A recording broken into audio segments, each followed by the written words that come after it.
Diuen que les germanes ho van fer tal com ho hem explicat. Van deixar el tub de bronze buit enterrat al jardí.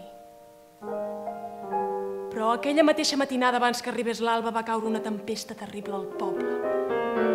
Una catàstrofe amb llamps i trons, arbres tombats i cases destrossades.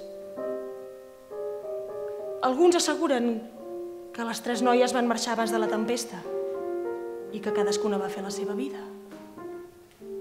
Però hi ha qui diu que una força sobrenatural les va posseir, convertint-les en 3 esperits fatals. Les 3 moires. The Weird Sisters.